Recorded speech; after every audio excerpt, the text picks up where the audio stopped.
Hello students, आज का जो हमारा टॉपिक है वो है ऑर्गेनिक केमिस्ट्री। आज हम एक नया चैप्टर स्टार्ट कर रहे हैं, कार्बोनेटेड कंपाउंड। उसमें जो ऑर्गेनिक केमिस्ट्री का पार्ट है उसको हम आज स्टार्ट कर रहे हैं।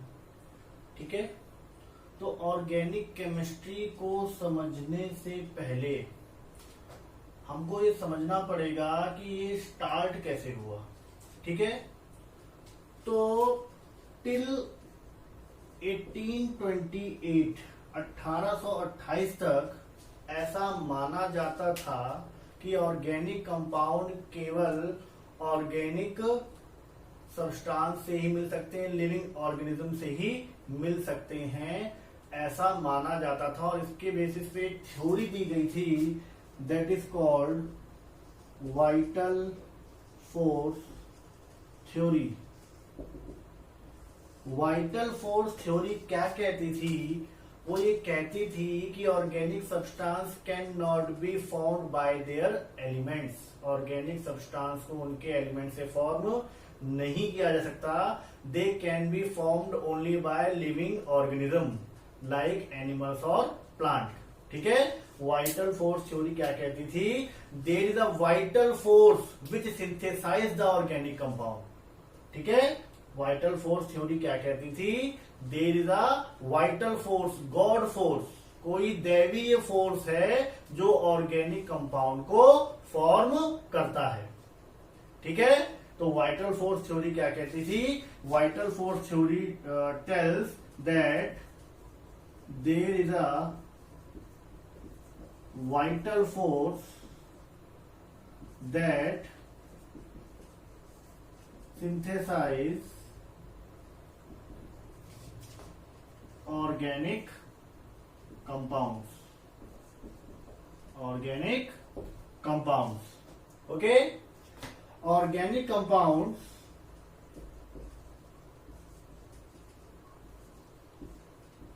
cannot be synthesized by elements, or we can say by inorganic substance। 1828 तक ऐसा माना जाता था कि ऑर्गेनिक सब्सटेंस को केवल लिविंग ऑर्गेनिज्म से बनाया जा सकता है। यहाँ पे कोई वाइटल फोर्स है जो उनको बना रहा है, ऐसा माना जाता था। लेकिन एट 1828 में एक साइंटिस्ट थे जिनका नाम था फ्रेडरिच होलर। ठीक है, फ्रेडरिच होलर। उन्होंने क्या किया? उन्होंने पहली बार इनऑर्गेनिक सब्सटेंस से ऑर्गेनिक सब्सटेंस को क्रिएट किया। उन्होंने क्या किया? उन्होंने अमोनियम साइनेट लिया, उसको सिंथेसाइज किया, उसको प्रोसेस किया और बना लिया NH2CO NH2। That is a inorganic compound and it is a organic compound named urea. ठीक है, उन्होंने एक इनऑर्गेनिक कंपाउंड अमोनियम साइनेट से, क्या नाम था बेटा? अमोनियम साइनेट से क्या बना लिया? एक ऑर्गेनिक कंपाउंड बनाया NH2CO दैट इज यूरिया। और उन्होंने वाइटल फोर्स थ्योरी को खत्म कर दिया, उसका दी एंड हो गया। क्योंकि वाइटल फोर्स थ्योरी ये कहती थी कि organic compounds can not be synthesized by their element, but Friedrich Holler formed an organic substance from an inorganic substance। और यहाँ पे क्या हुआ? जो वाइटल फोर्स थ्योरी थी उसका खात्मा हो गया, उसका दी एंड हो गया। और होलर ने क्या कहा? होलर ने कहा कि नहीं, ऑर्गेनिक सब्सटेंस को इनऑर्गेनिक सब्सटेंस से भी बनाया जा सकता है। उसके बाद बहुत सारे ऐसे कंपाउंड बने जो कि ऑर्गेनिक थे, लेकिन उनको लेबोरेटरी में क्रिएट किया गया। ठीक है बेटा। तो ये था थोड़ा सा इंट्रोडक्शन, थोड़ी हिस्ट्री थी ऑर्गेनिक केमिस्ट्री की। तो अब बात आती है कि व्हाट इज ऑर्गेनिक केमिस्ट्री। अब बात आती है व्हाट इज ऑर्गेनिक केमिस्ट्री। मैंने आपको प्रीवियस लेक्चर्स में जो हुए थे ऑनलाइन, मैंने वहां पे आपको बताया था व्हाट इज ऑर्गेनिक केमिस्ट्री। तो मैं यहाँ पे इसमें ज्यादा बात नहीं करते हुए सीधे बात करूंगा। What is organic chemistry? It is a branch of chemistry which deal with the study of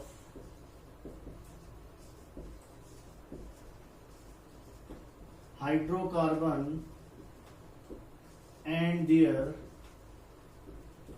derivative। Chemistry की वो ब्रांच जो हाइड्रोकार्बन और उसके डेरिवेटिव के बारे में स्टडी करती है, वो क्या कहलाती है? Organic chemistry. ठीक है बेटा, इतनी बात समझ में आ रही है। चलिए अब थोड़ा सा और आगे बढ़ते हैं। हम पढ़ते हैं यूनिक फीचर्स ऑफ कार्बन। देखिए बेटा क्या है, कार्बन के जो कंपाउंड है वो 3 मिलियन से भी ज्यादा हैं। ये इतने ज्यादा हैं कि सारे अदर एलिमेंट्स को मिला लिया जाए और क्या किया जाए, उनके कंपाउंड बना लिए जाएं। उससे जो भी जितने भी कंपाउंड बनते हैं वो भी 3 मिलियन नहीं हो पाएंगे जितना अकेले कार्बन के कंपाउंड्स होते हैं। तो ऐसा क्यों होता है? ऐसा कुछ यूनिक फीचर्स ऑफ कार्बन की वजह से होता है। Unique features of carbon. देखिए अगर हम कार्बन की बात करें तो इसका इलेक्ट्रॉनिक कॉन्फ़िगरेशन होता है 2,4 या अदर आउट प्रिंसिपल के हिसाब से इलेक्ट्रॉनिक कॉन्फ़िगरेशन हो जाएगा 1s2 2s2 2p2। अगर मैं इसका स्ट्रक्चर बनाने की कोशिश करूं तो ये कार्बन का न्यूक्लियस और इसके पहला जो सेल है उसमें 2 इलेक्ट्रॉन और जो उसका सेकेंड सेल है उसमें 4 इलेक्ट्रॉन मौजूद है। ठीक है, तो कार्बन का मेन यूनिक फीचर है जिसके कारण ये बहुत ज्यादा कंपाउंड बनाता है, वो कहलाता है कैटिनेशन। अब क्वेश्चन आता है what is catenation? Catenation is the ability of an atom of an element to join with other atom of same element and form long chain। क्या है catenation? It is the ability of atom of an element to join with other atoms of same element to form long chains। Long chains are in the form of straight chain or in the form of branch chain or in the form of ring। कैसे अभी हो सकता है, straight chain भी हो सकती है, branch chain भी हो सकती है और रिंग भी बन सकती है। Carbon has a maximum ability to catenation. Carbon एक ऐसा एटम है जिसकी कैटिनेशन पावर सबसे ज्यादा होती है। बात समझ में आ रही है? तो कैटिनेशन क्या है? It is the ability of atom of an element to join with other atoms of same element to form long chains. एक ही एलिमेंट के एटम आपस में ज्वाइन होके बहुत लंबी एलिमेंट की चेन बनाते हैं, एटम की चेन बनाते हैं। वो ब्रांच भी हो सकती है, स्ट्रेट चेन भी हो सकती है, साइक्लिक भी हो सकती है। ऐसी प्रॉपर्टी को हम क्या कहते हैं? कैटिनेशन। ओके, कार्बन की कैटिनेशन पावर सबसे ज्यादा होती है। ठीक है बेटा, चलिए और इसकी अगर हम यूनिक प्रॉपर्टीज की बात करें तो होता क्या है बेटा, कार्बन के लास्ट में 4 इलेक्ट्रॉन होते हैं। कार्बन के लास्ट में आउटर मोस्ट शेल में 4 इलेक्ट्रॉन होते हैं। इसकी वजह से होता क्या है, carbon can form multiple bond. जो सेकेंड उसकी प्रॉपर्टी है यूनिक फीचर की, वो क्या है, carbon can form multiple bond. What is that, carbon can form carbon single bond carbon, carbon can form carbon double bond carbon, carbon can form carbon triple bond carbon. वो single bond भी बना सकता है, double bond भी बना सकता है, triple bond भी बना सकता है और अपने कंपाउंड को स्टेबल कर सकता है। इसकी वजह से क्या होता है, कार्बन बहुत सारे कंपाउंड बनाता है। कार्बन क्या करता है, बहुत सारे कंपाउंड बनाता है। क्यों, क्योंकि वो सिंगल बॉन्ड भी बना सकता है, वो डबल बॉन्ड भी बना सकता है, वो ट्रिपल बॉन्ड भी बना सकता है। ठीक है, बात समझ में आ रही है। इसके अलावा carbon can show isomerism, it can show isomerism. अब आइसोमेरिज्म क्या है बेटा, आइसोमेरिज्म एक अलग टॉपिक हम इस चैप्टर में पढ़ेंगे। यहाँ पे केवल इंट्रोडक्शन ले लेते हैं। What is isomerism. बेटा आइसोमेरिज्म क्या है, isomerism is a phenomena of organic compound. What is it, when 2 or more organic compound having same molecular formula but differ in their structural properties are called isomer of each other and the phenomena is called isomerism। इस topic को हम आगे further detail में पढ़ेंगे। ठीक है बेटा, इसके अलावा कार्बन की एक और प्रॉपर्टी होती है, कार्बन हैज टेट्रावैलेंसी। टेट्रावैलेंसी का मतलब क्या है बेटा, कार्बन के पास क्या है बेटा, लास्ट में आउटर मोस्ट सेल में 4 इलेक्ट्रॉन होते हैं। तो 4 इलेक्ट्रॉन होने के कारण ये क्या करता है, इसकी जो वैलेंसी होती है वो क्या कहलाती है, टेट्रावैलेंसी होती है। इसी वजह से कार्बन क्या करता है, कार्बन 4 अदर कार्बन एटम्स और सम अदर एलिमेंट के साथ मिलके टेट्राहेड्रल शेप बनाता है और इसका जो बॉन्ड एंगल होता है वो होता है 109 डिग्री 28 मिनट। इसको बोलते हैं टेट्राहेड्रल शेप। जो शेप का नाम है वो क्या है, टेट्राहेड्रल शेप, या इसको रेगुलर टेट्राहेड्रॉन भी बोलते हैं।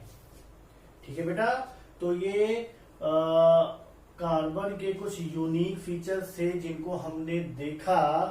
अब हम अगर बात करें क्लासिफिकेशन ऑफ हाइड्रोकार्बन और we can say classification of organic compound, हमारा जो नेक्स्ट टॉपिक आता है वो क्या आता है बेटा, क्लासिफिकेशन ऑफ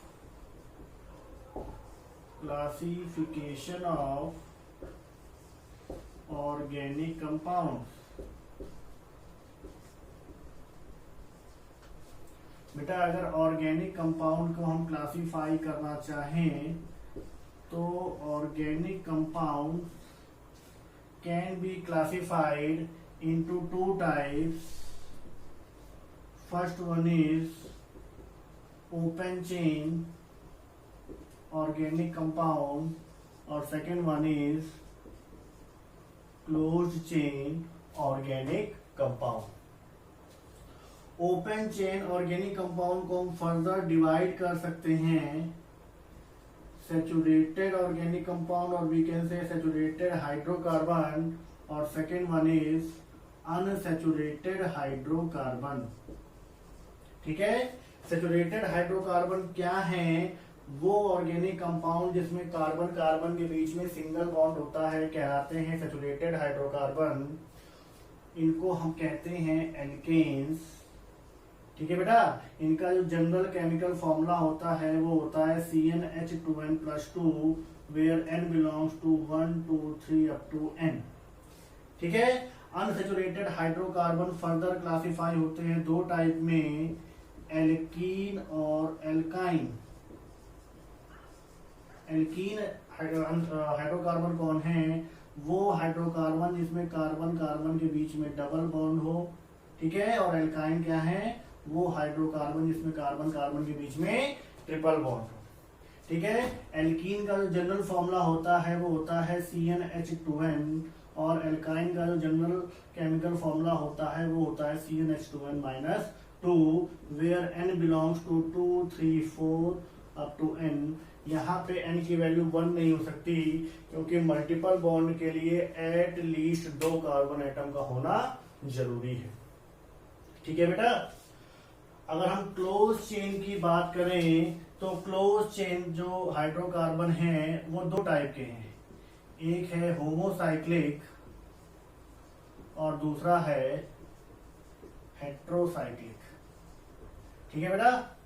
अगर हम होमोसाइक्लिक की बात करें तो ये फर्दर डिवाइड होता है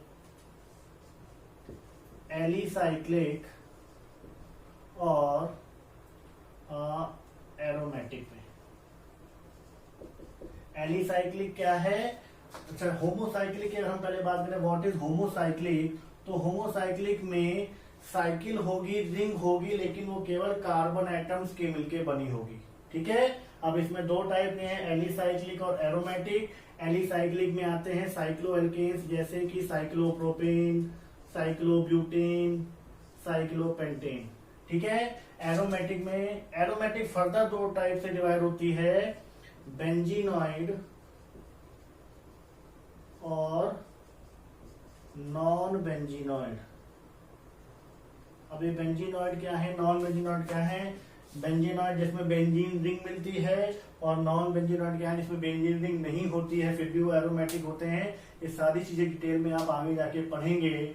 हेट्रोसाइक्लिक क्लोज चेन कंपाउंड क्या होते हैं? ऐसे कंपाउंड जिसमें कार्बन के अलावा रिंग में कोई और एटम भी मौजूद हो, जैसे कि ये है हमारा, यहाँ पे कार्बन की जगह नाइट्रोजन आ गया तो इसको हम बोलते हैं पिरिडीन। इसी तरीके से यहाँ पे डबल बॉन्ड ऐसा आ गया यहाँ पे, तो इसको बोलते हैं थायोफीन। ये है थायोफीन, ये है पिरिडीन, ठीक है बेटा। तो ये थोड़ा सा क्लासिफिकेशन था किसका, ऑर्गेनिक कंपाउंड का। इसको बहुत डिटेल में आप 11th क्लास में पढ़ेंगे, ठीक है बेटा। तो ये जो मैंने इस वीडियो लेक्चर में मैंने ऑर्गेनिक केमिस्ट्री का थोड़ा सा इंट्रोडक्शन देने की कोशिश की है, जिसमें मैंने वाइटल फोर्स थ्योरी के बारे में बात की है, जिसमें मैंने होलर सिंथेसिस के बारे में बात की है, ठीक है, जिसमें मैंने कार्बन के यूनिक फीचर के बारे में बात की है, जिसमें मैंने ऑर्गेनिक कंपाउंड के क्लासिफिकेशन के बारे में बात की है, ठीक है बेटा। तो नेक्स्ट चैप्टर में हम स्टार्ट करेंगे और आईयूपीएसी में हम उसके रूल्स पढ़ेंगे, कैसे चीजें होती हैं, कैसे नेमिंग दी जाती है ऑर्गेनिक कंपाउंड की, कैसे पहले नेमिंग दी जाती थी, कैसे अब आईयूपीएसी ने स्टार्ट की, वो सारी चीजें डिस्कस हम नेक्स्ट लेक्चर में करेंगे। Okay, thank you.